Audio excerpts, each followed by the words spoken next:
Hey there, Lindsay here, the Frugal Crafter. It is Sat Chat time. Take three. Oh my word. It's been a time. It's been a really busy week. I've been kind of flustered and all over the place, and I filmed a 28-minute Sat Chat, and there were like several times where I'm like, I'm gonna get canceled. Nothing bad, but it was just like, I was talking about, well,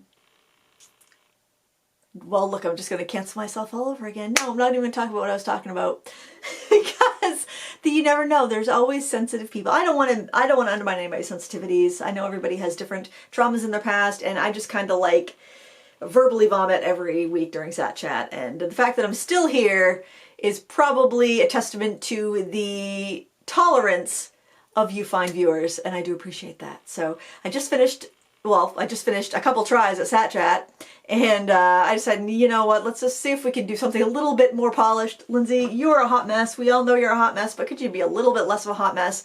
Speaking of mess, this room is just a complete disaster, and I literally did one of these whoosh, just so I have a clean area to be in the background of my video. So here we are.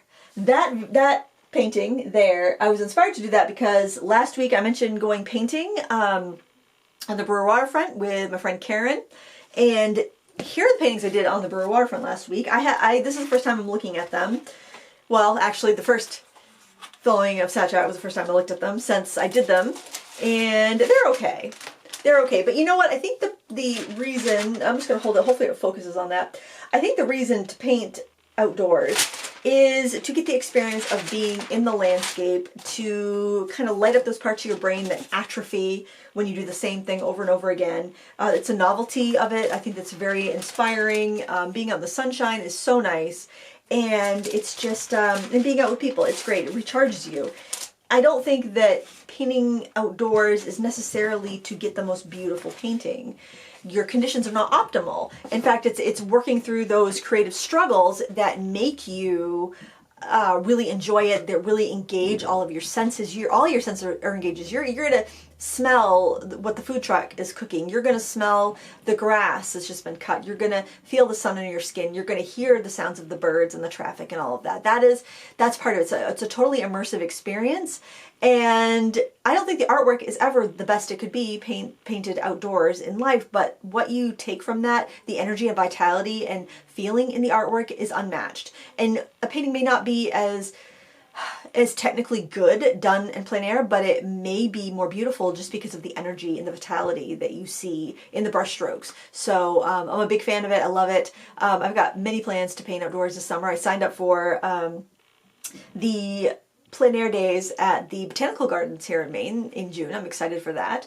My sister and I are going to go, and it's going to be a lot of fun. So we are looking forward to that. And yesterday I actually went out and painted with Maisie. And oh, by the way, that's up in Critique Club right now.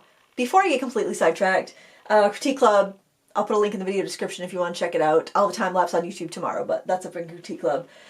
That's how I pay the bills. I should actually mention that on one of my videos.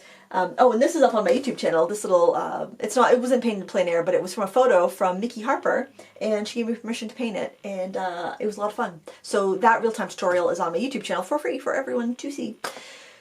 So anyways, Maisie and I went out and painted at a local stream yesterday. She asked me if I want to go and paint, which, like, my kids never asked me. Well, I don't know. Maisie's never asked me to go and paint. So I'm like, yeah, absolutely. So we hopped in the convertible, grabbed our gear, and off we went. And it was great. And I started 4 paintings.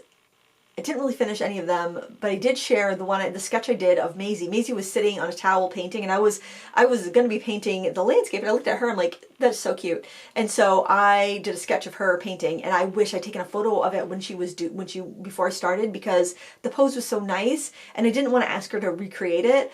It was just so perfect, and she didn't know I was sketching her. And anyway, I didn't get a photo of that, but I did a quick sketch, and it was great. I really liked it. It was very, very simple, very quick. But I did start a couple other paintings, and I think I might do a live stream next week where I finish the paintings in studio, just to kind of show you how I go about refining something or fixing something I thought was a total loss.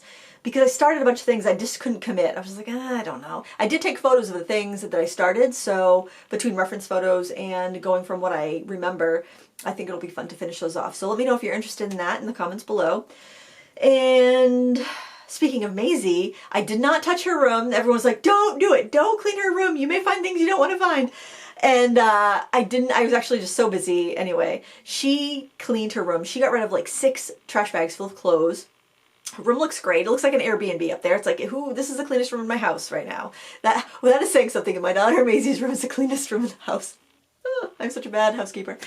So I didn't touch anything. And so I think one of the best reasons to stay fit and healthy as you age, as you approach middle age, as I approach middle age, wink, wink, as I approach middle age, the best thing about that is that I can wear her cast off. So I went through her 6 bags of clothes, and I have a rule: I don't keep anything if I don't try it on. I don't buy anything without trying it on because I hate returning things. So I actually tried on so many clothes. I tried on almost all of them, and I kept like 2 trash bags full of clothes. So then I had to go through my clothes, and I had to get rid of some of my hoboist of the hobo clothes. And so yes, I got a new sketchy hobo wardrobe. But it's less sketchy hobo because it's actually somewhat trendy because my 18-year-old daughter had picked it out. So I'm excited about that. I did actually last Friday. I was out doing errands. I'm telling you, the top has been down off my convertible since last Thursday. It has been so gorgeous out. And I was cruising around in my automobile. Don't know the rest of that song, and I don't want to get copyright striked. I don't want to get canceled or copyright striked. Can I just behave? Can I behave for 28 minutes so I can get Sat Chat out? Is that too much to ask, Lindsay? Divine vibes that guide me through these random stream of consciousness. Could I just behave for 27 minutes? Is that too much to ask? So I was cruising around in my automobile, and I'm like, I have not been to Martin's for a while. I just felt like wandering around. And Martin's, if you don't know, I've mentioned it before, Martin's is a store where you never know what you're going to get. It's like a box of chocolates. It's like Sat Chat, basically, in a store form. Imagine Sat Chat, but it's a store. And I just was wandering around. I bought these shoes. I bought these sandals. I know they're a little bit crunchy, but I wanted some new summer sandals. The ones that I've been wearing the last couple of years are getting really beat up. And I borrowed a pair of sandals from Maisie because I thought they would be so cute because she wore them in the Legally Blonde musical, and she was up there dancing and singing with these things on there, these wedge espadrilles. And I'm like, well, if she can dance and sing with them, I can walk across the room and wear them and not fall on my face like a sketchy hobo. Yeah, no, I can't walk in them. I don't know why. I missed the woman class where you learn to walk in high heels. When was that? Was that in 9th grade? Was I absent that day? Who teaches us how to walk in high heels? I never got the memo. I never got the lesson. That page was ripped out of the woman handbook that I was handed. I don't know about you, but issues of YM and 17 magazine, I never got the tutorial on how to walk in high heels, and I thought those would be easy, but no, they're not. So I'm like, I need some sandals that are somewhat cute that I can actually walk in, that are comfortable, and these are actually really high quality. They're only $17. They are Earth Origins. I don't know really anything about that brand, but they're nice and flexible, because a lot of times sandals are really hard or really thin, and they're just like, these have a nice cushion to them, and they seem to be really nice quality. They kind of remind me of Birkenstocks, but less crunchy. I mean, I know I'm a crunchy person. I don't feel like I present as a crunchy person. Like if you look at me, you're not like, hey, look at that granola, but I am very granola. I am very crunchy in personality, in my being, my aura, my vibe.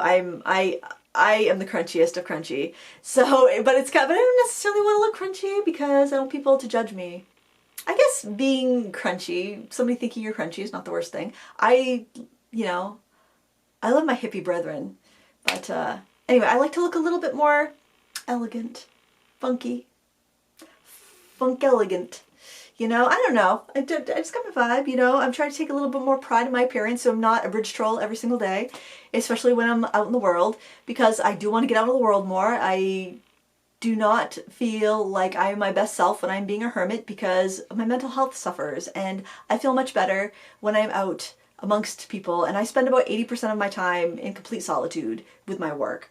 And that's fine. Art requires solitude, but I am an extrovert and I like to be out with people, and I like fostering friendships. I like making connections, and I feel like our lives are so much richer. And when you look at places where people live to be over 100, it's these blue zones. Community is one of the things they have in common. They have usually a vegetarian diet. Not all, might be vegetarian fish. It might be a lot of them are vegan. When you look at like the Loma Linda in California, that's a group of it's a high percentage of Seventh-day Adventists, which they have a vegan diet. When you look in like Okinawa, they are plant-based in fish, so they're eating very healthy. But community is another big aspect that people overlook. It's not just your diet, it's not just your exercise, it's how many people do you know? How many people are you in contact with? How many people do you see in the course of a day? And how many good, rich connections do you make? Not just people you see. I mean, you might be riding the subway to work and see all kinds of people, but how many connections do you make? How many people can you have 2 beers with and ask to watch your puppy? And how many people would, you know, ask you to watch their puppy? You know what I mean? We got to make those connections. Life is too short to avoid that, to shut that part of your life out. And I feel like people have gotten very comfortable staying at home and not reaching out, and I think it's sad, and I think it's really important to reach out to our friends if you're not hearing from them, because I think there's a lot of suffering. I think there's a lot of loneliness. I've read articles of the loneliness epidemic, and I think people are lonely, and I think a lot of people have forgotten how to reach out and how to make friends and how to be with friends they've made in the past. I mean, I know, like, if it's been a long time since I've called somebody, I feel ashamed, and I'm like, oh, I feel so bad I haven't called this person. They must think I'm awful.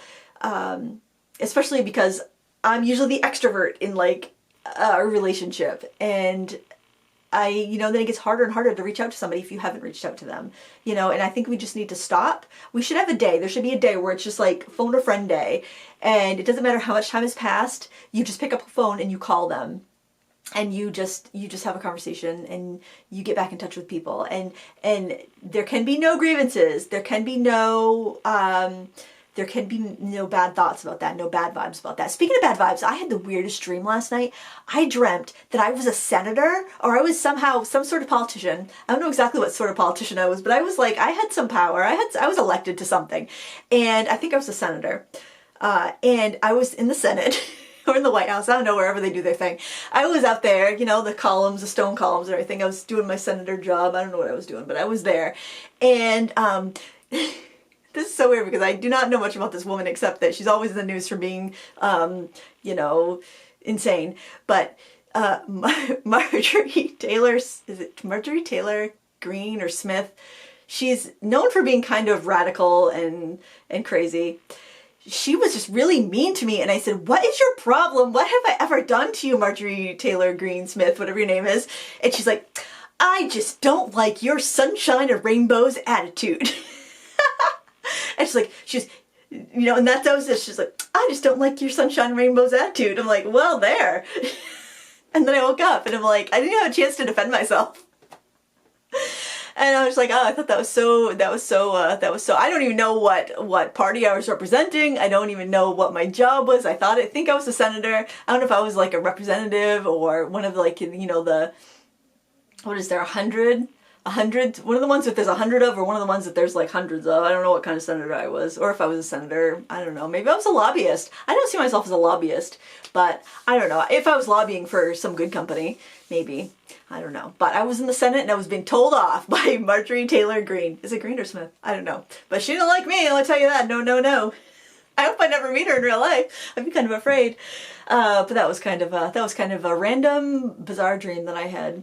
It's funny where those things come from. When you think of like deep in your psyche, where is that coming from? Do I feel like I need to fit in with people with opposing beliefs as I don't know.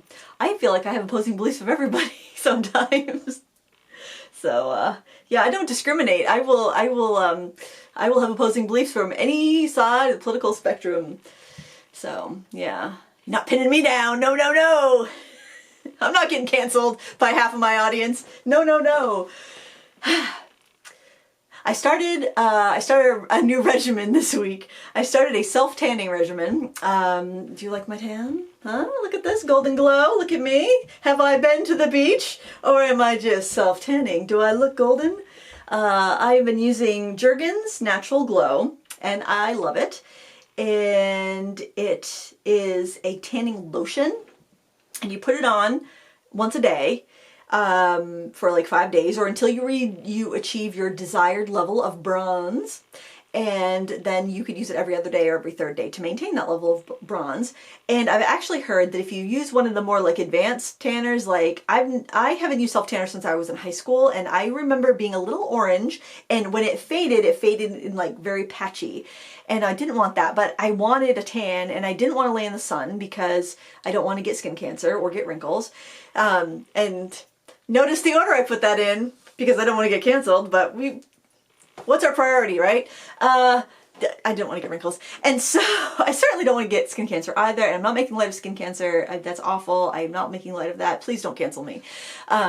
See, now we're getting into territory why Lindsay had to re-record Sat Chat because I don't offend anybody. So I'm doing the responsible thing. I am using a self-tanner because I'm tired of being so pasty.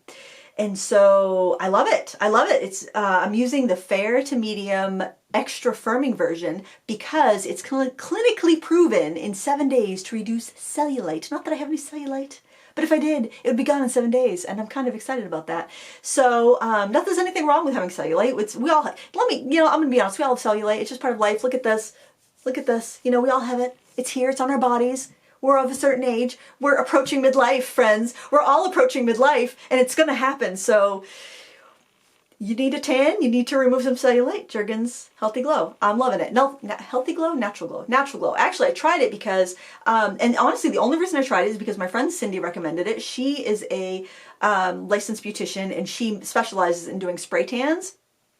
And she's like, that's what I'd recommend. And that's all I needed to hear, which I love because there's so many choices out there. I want 3 choices of anything. I don't need more than 3 choices of anything. Unless it's like something I'm really into, like watercolor, then I will I just love getting all nerdy with all that stuff. But generally speaking, I want 3 choices. No more, no less. 3 is perfect, and then I can decide. But I get decision fatigue big time when it's more than 3. Anyway, worked like a charm. Maisie's doing it too. She's using this one. There's a couple different versions. There's one that you can use like in the shower. I think I don't even know if you towel off or you just put it on right after you're done showering. And then there's the one that I got, which is in like a 7-ounce bottle. It's like $10. Got it at the grocery store because any of my skincare or beauty needs, if it can't be met at the grocery store, I don't need it. So except for I did order that overnight retinol. The Gold Bond, love that. But I'm not using the overnight retinol while I'm using the self-tanner because I don't want to turn over my skin. I want my skin to develop the beautiful bronze. And so I don't want to be using the retinol at the same time. So I'll probably save the retinol. Cindy said use it when you're going to be applying the self-tanner. But I'm using that tanning lotion, which is kind of like every other day. I don't know. I think I'll probably just wait and use it again in the fall. But I'm loving it. I am loving how gradual it is, and it's not streaky, and it's definitely beginner friendly. I don't know if I'm going to try one of the more aggressive tanners because I don't know how tan I want to get because I wear sunscreen. I'm out in the sun. I'm not like in the sun. I go out and I walk the dog in the morning, so it's before the danger zone of 10 a.m. to 2 p.m. But I do put I use Olay Complete SPF 15 during the day, and I put that on my face and my neck and my chest and my arms. And if I'm going to be outside longer than that, then I use like the Sport SPF 50 sunscreen. And my makeup has sunscreen in it too, so I don't wear makeup every day, but if I'm going to be going somewhere, then I will put some on a little bit, unless I'm going to the beach, and I generally just put the sunscreen on because, it's so bright, nobody can really see what you really look like at the beach because you're squinting from the sun, and you're not going there to be in a fashion show, at least not when you're approaching middle age. You're not going to the beach to be in a fashion show, maybe when you're in your teens, your 20s, but yeah, approaching middle age. I'm going to be living to be old, guys, if this is approaching middle age. Oh, but life is short. You gotta enjoy it. And I enjoy summer. I enjoy a tan. I enjoy a tan in the summer, so I'm gonna try this safer version. It's funny, I was kind of like watching some videos about sunless tanners after I already decided what I was going to get. I was going to get what Cindy recommended me because she wouldn't steer me wrong, and she didn't. It's wonderful. I love it. I'll link it down below if I can. Oh yeah, they do have it on Amazon because I did see it. But they probably have it in your grocery store too. Same price either way. It's not like I was wondering if it might be cheaper on Amazon. It's not. But but you can buy a pack of 2 for no savings whatsoever if you want to. I wanted to try it, make sure I liked it first. I heard a couple people say, including Cindy, I think she told me this as well, that if you do, like they have sunless tanners that will get you right to your shade right in one go. And it's like, and it has a color to it so you can see where you've applied it, because otherwise, I was afraid I'd get streaky if I did something like that. I don't know. I don't know if I would be patient enough to apply it. I think I would now that I know what I'm doing, but and then you could use the Jergens Natural Glow to, this is not sponsored by in any way, shape, or form. Then you could use that to maintain your tan or keep it so you don't fade patchily like I did when I was in high school and I tried the sunless tanner that I used. But this is nice. It's not subtle, but at least I'll look, you know, like a normal person and not like a ghost, because my natural skin tone is very pale. So I'm excited for that. I'm enjoying it. I'll probably go, I think I've done 3 or 4 days. I think I've done 4 days. So I'll probably do another day and then do it every other day just to maintain it. But I'm going to be going through that 7.5 ounce bottle in probably a couple weeks. I'll probably, I'd probably go through a couple a month just to maintain it. But I moisturize every day anyway, so what's the point? I can get regular moisturizer without suntan in it, or I can get the suntan moisturizer. You know, I don't think it really matters that much. I'm trying to think. I talked for 28 minutes. My camera ran out. I'm trying to think what else I talked about because I knew there were things. Oh my gosh, I gotta tell you this story. So, in the room of Ford, you know how the shelves are in the room of Ford. They are chock-a-block full. So, last Thursday, I filmed Sat Chat on Thursday, and then I went to dinner with my friend Glenna. I had a lovely conversation. It was divine. And Lila was home, but she was going to be going to stay with my sister for like a week to work down in that area. And so she was home for a night, and she wanted to go see Evil Dead, and so did Jason. So Evil Dead is a movie, a very campy horror movie from the 80s. If you've never seen it, it's quite a treat. It's it's for a certain taste. I can't recommend it, saying that you're going to enjoy it. You might enjoy it. You may be completely repulsed by it. I find it gory, but fun. I love horror movies anyway. It's kind of like a silly, gory horror movie. And they did a remake of it. Bruce Campbell is not in this remake. Bruce Campbell, he brings the camp to the whole Evil Dead franchise, and he's not in this movie. But anyway, it looked really scary. The previews looked like, ooh, that looks a little like it might be a little much. It looks really scary. But Lila and Jason, my husband, went to see it. And so they were gone Thursday night. I was gone Thursday night. And I came home Thursday night. I didn't come downstairs because I was done working for the day. But Friday, I came downstairs and went to the room of Horde to get a paper pad or a book. I can't remember what. And I walked into the room of Horde, and the bookshelf, which is chock-a-block full of my art books and my 9x12 and smaller paper pads, but not so small because my smaller sketchbooks are actually on another shelf. It's a whole mess. I have way too much.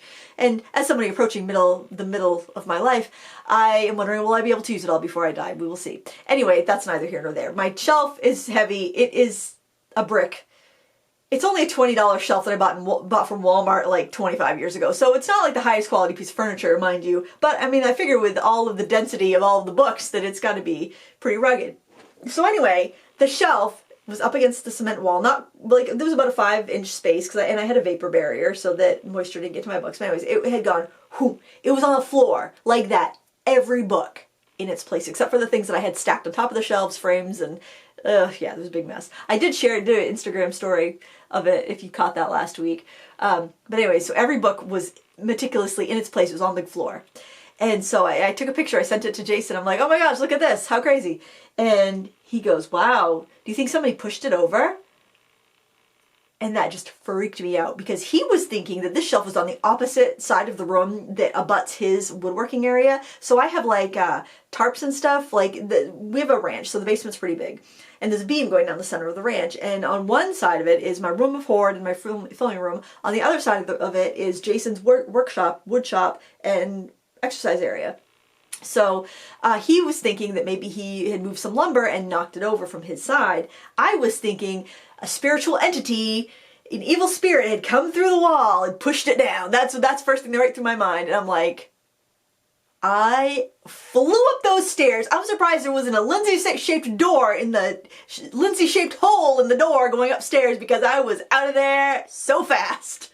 And I'm like, do you mean there's a spirit? Do you think there's like some Evil Dead ghost in there? Because I was thinking, when did this happen? It happened when they were watching Evil Dead. They unearthed some weird spirit that is haunting my room of Horde. I was like, you know how your brain just kind of goes there?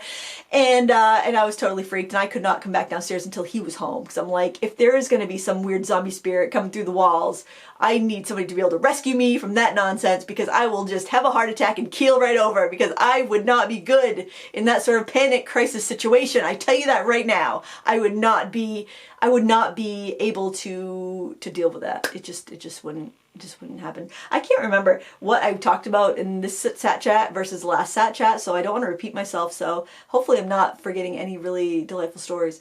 So anyways, I had to pick up every single thing and put it back on the shelf. I had this award from Teachable that was like a big glass award that just shattered, and so I had to sweep that up and throw it away. And then I had a couple frames break, because like I had that thing packed, oh, so packed, and it was so not structurally sound for that much stuff. Still, I don't know how it fell over, though. There was no earthquakes. I googled to see if there were any earthquakes in my area. I live in Maine. We usually don't get earthquakes. If we do, they're very like inconsequential. So I'm like, I don't know. I still don't know how that could have gotten knocked over. That was freaky. But I was thinking they were at the movies watching that. I wasn't home, because I'm like, I would have heard it. It was a big, heavy bookshelf, like just packed. So I don't know. It was so weird. Unexplained. Mysteries of the Unknown. That should be in some Time Life book series. Mysteries of the Unknown. What happened to the bookshelf in the room before? And you can let me know what you think happened in the comments below, I guess. What else? I finished doing the Michael's class. We did the carnations. I don't know if I showed you this already, but there'll be a replay of that on the Michael's YouTube channel come Monday. And I think I'm going to repost the pattern, because some people said they didn't know where to download the pattern. It was right on the sales page at Michael's, right where you sign up for the class for free. But I think that goes away once the class has started. So I'm going to repost that. And I'm going to post it as a JPEG as well, so people can resize it if they want to, because it's a nice little drawing. And if you had a toner printer or access to a photocopy, you could photocopy it on watercolor paper if you wanted to. I've been working on the 30 Days to Better Painting class. I got my mojo back for that this week, which is good, because I was kind of on the fence. It's like I was like a third of the way done, and I got sidetracked with a really big freelance project, which pushed that back. And then I lost my motivation, and the longer, from when I get excited about something, I think of an idea, it's like I gotta jump on that idea or it doesn't happen. The more time it spans from when I think of the idea to when I execute the idea, the longer that time goes, the less chance I'm going to execute that idea. But I got 4 gouache tutorials done for that, because I'm doing 10 oils, 10 gouache, 10 acrylics, but any of the paintings can be done with any of the media. And the goal of it is you paint, each painting is 30 minutes or less, you paint for 30 days straight, and then you've got really good habits by the time that's done. Kind of like an art diet, I guess, I don't know. Definitely a healthy thing. So I'm working on that. But yeah, it's been busy. I'm sure there's other things I forgot to mention about, but my camera's going to run out of juice, and I'm not recording this a 5th time. No, no, no. No, no, no, not going to do it. So thank you so much for watching. Let me know what you're up to in the comments below. I hope you are having a wonderful weekend, and until next time, happy crafting. Bye.